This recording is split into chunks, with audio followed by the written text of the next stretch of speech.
Chapter 32. This is the word that came to Jeremiah from the Lord in the 10th year of Zedekiah king of Judah, which was the 18th year of Nebuchadnezzar. The army of the king of Babylon was then besieging Jerusalem, and Jeremiah the prophet was confined in the courtyard of the guard in the royal palace of Judah. Now Zedekiah king of Judah had imprisoned him there, saying, "Why do you prophesy as you do? You say, 'This is what the Lord says. I am about to hand this city over to the king of Babylon, and he will capture it. Zedekiah, king of Judah, will not escape out of the hands of the Babylonians, but will certainly be handed over to the king of Babylon, and will speak with him face to face, and see him with his own eyes. He will take Zedekiah to Babylon, where he will remain until I deal with him, declares the Lord. If you fight against the Babylonians, you will not succeed." Jeremiah said, "The word of the Lord came to me. Hanamel, son of Shallum, your uncle, is going to come to you and say, 'Buy my field at Anathoth, because as nearest relative it is your right and duty to buy it.' Then, just as the Lord had said, my cousin Hanamel came to me in the courtyard of the guard and said, 'Buy my field at Anathoth in the territory of Benjamin. Since it is your right to redeem it and possess it, buy it for yourself.' I knew that this was the word of the Lord. So I bought the field at Anathoth from my cousin Hanamel, and weighed out for him 17 shekels of silver. I signed and sealed the deed, had it witnessed, and weighed out the silver on the scales. I took the deed of purchase, the sealed copy containing the terms and conditions, as well as the unsealed copy, and I gave this deed to Barak, son of Neriah, the son of Maaseiah, in the presence of my cousin Hanamel, and of the witnesses who had signed the deed, and of all the Jews sitting in the courtyard of the guard. In their presence I gave Barak these instructions. 'This is what the Lord Almighty, the God of Israel, says. Take these documents, both the sealed and unsealed copies of the deed of purchase, and put them in a clay jar so they will last a long time. For this is what the Lord Almighty, the God of Israel, says. Houses, fields, and vineyards will again be bought in this land.' After I had given the deed of purchase to Barak, son of Neriah, I prayed to the Lord. 'Ah, sovereign Lord, you have made the heavens and the earth by your great power and outstretched arm. Nothing is too hard for you. You show love to thousands, but bring the punishment for the fathers' sins into the laps of their children after them. O great and powerful God, whose name is the Lord Almighty, great are your purposes and mighty are your deeds. Your eyes are open to all the ways of men. You reward everyone according to his conduct and as his deeds deserve.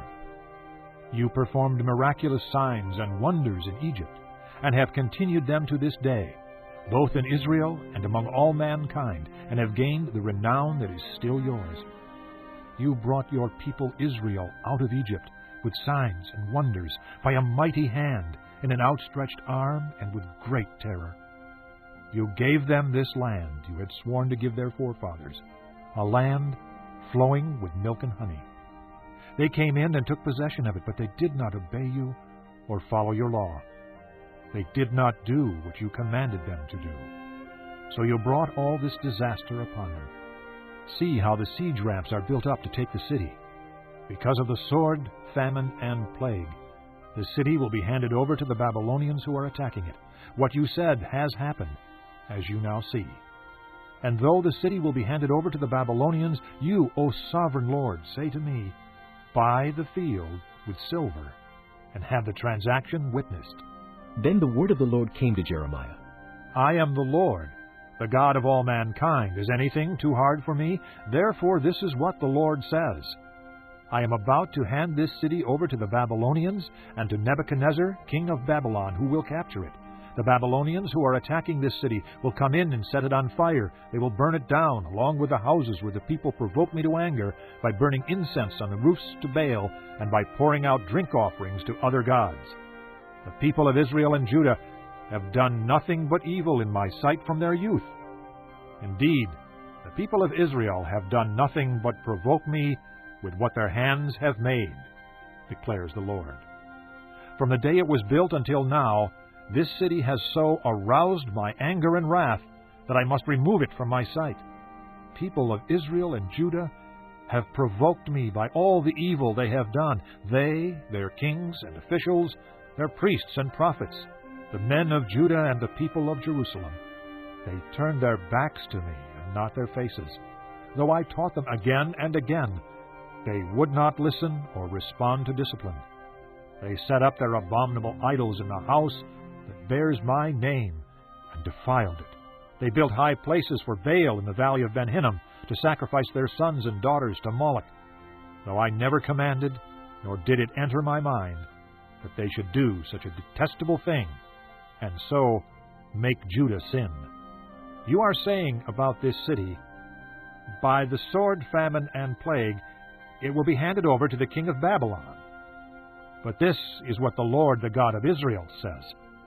I will surely gather them from all the lands where I banished them in my furious anger and great wrath. I will bring them back to this place, and let them live in safety.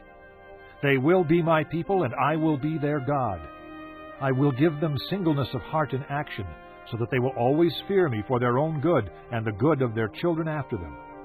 I will make an everlasting covenant with them. I will never stop doing good to them, and I will inspire them to fear me, so that they will never turn away from me. I will rejoice in doing them good, and will assuredly plant them in this land with all my heart and soul. This is what the Lord says. As I have brought all this great calamity on this people, so I will give them all the prosperity I have promised them. Once more fields will be bought in this land, of which you say, it is a desolate waste, without men or animals, for it has been handed over to the Babylonians. Fields will be bought for silver, and deeds will be signed, sealed and witnessed in the territory of Benjamin, in the villages around Jerusalem, in the towns of Judah, and in the towns of the hill country, of the western foothills, and of the Negev, because I will restore their fortunes, declares the Lord.